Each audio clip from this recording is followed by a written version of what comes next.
In the last episode of this series, we made a rule that we want to keep the torso lengthened and widened while standing, sitting, and performing really any gesture.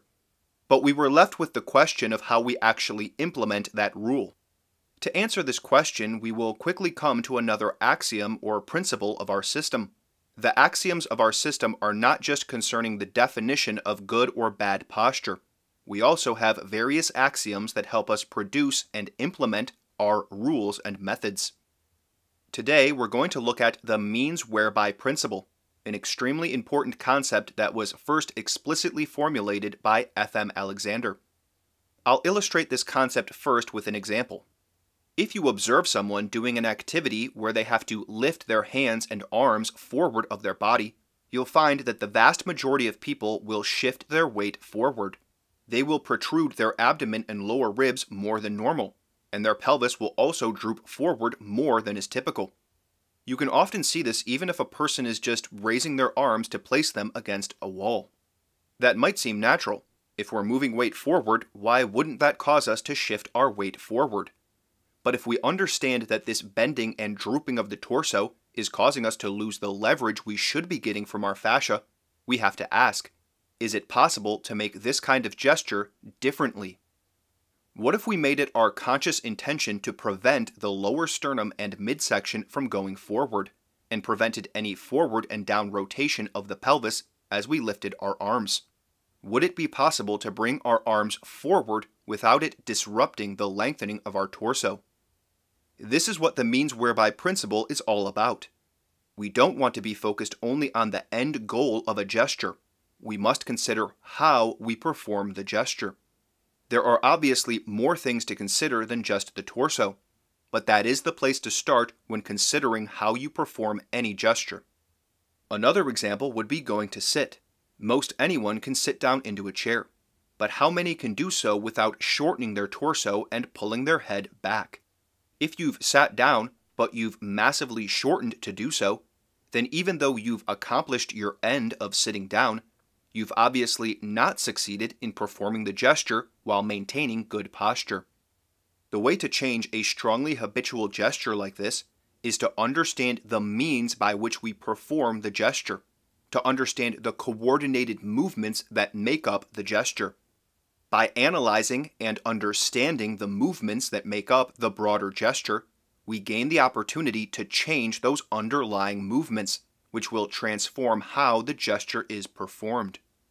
The key to the means whereby principle is that the end goal of the gesture cannot overshadow how you actually get to the end goal. This requires that we expand our field of attention. When we go to lift our arms, for instance, we are not thinking only about the arms, but also about how the pelvis and rib cage will have to move in conjunction with the movement of the arms. If we consider how an insight like this is made, we come back to the idea that our reasoning is fed by and requires experience. If you never see yourself from the side, you might not even really notice this shifting forward of the midsection when doing something as simple as lifting the arms. We might imagine that our torso is more or less fixed, and we could quite possibly believe our torso did not move at all when lifting our arms, even if, in reality, we had shifted the weight of our torso quite a bit while raising the arms. F.M. Alexander spent a lot of time observing himself in mirrors, sometimes set up so that he could see himself from the side or from the back. That is what allowed him to notice that he was pulling his head back and arching his back when he spoke. Without that visual feedback, he could not have made that realization. So here we can answer the other question we had, which is how do we truly know if we're succeeding in changing how we perform a gesture? Let's say you're trying to prevent the drooping of your pelvis as you lift your arms.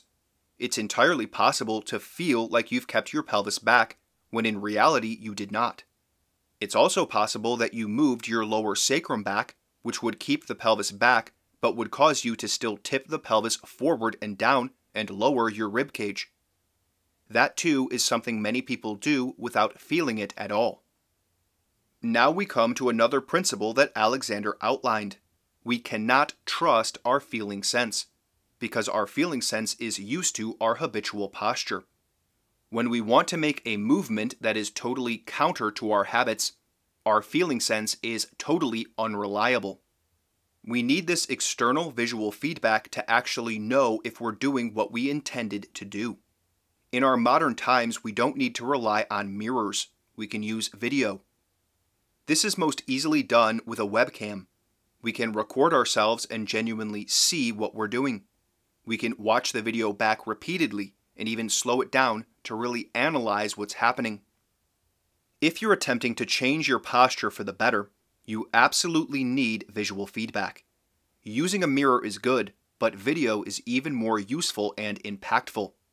I've had numerous students tell me how surprised they were when they actually watched the video of themselves. I've had students who are teachers of the Alexander technique, who had worked on their posture for decades but without video, and they were stunned to see that the video showed them rather obvious things that they had never felt and were totally unaware of. Another key point here is that we are often not doing what we think we're doing. You might feel like you're in good posture and that you've really lifted yourself up to stand tall, but find that in practice you've lifted the lower portion of your chest by tipping the back of the rib cage back and down. This will coincide with the pelvis tipping forward and the back hollowing. If someone is looking at you head on, or you're looking head on into a mirror, you likely won't notice this. You'll think you look upright. But if you take a video from the side, you'll see you're actually leaning and bending. This is how Jeando Masoero realized he needed a better system than he had. He trained in the modern version of the Alexander technique and was a training course teacher. But when he looked at video of himself giving a lesson, he realized he was showing all the faults that Alexander had pointed out. A protruding abdomen, a hollow back, pulling the head back to raise the arms. Being able to actually see what you're doing makes a huge difference. The video makes it so that you can't deceive yourself.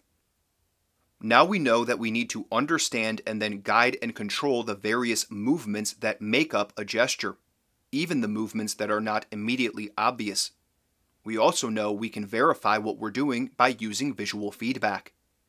But we still need a method for controlling our movements, of communicating with ourselves. So in preparation for the next episode in this series, I want you to consider again what we need to begin giving ourselves directions and controlling the movements that make up a gesture. You can also consider this means whereby principle in your day-to-day life.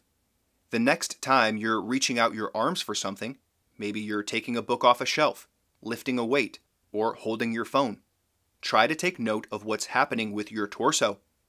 Would you typically think about it at all? Or is your focus only on the end and not how you get there? Give it some thought, then join me next episode, and we'll get to the heart of the technique and begin the process of consciously guiding and controlling movements.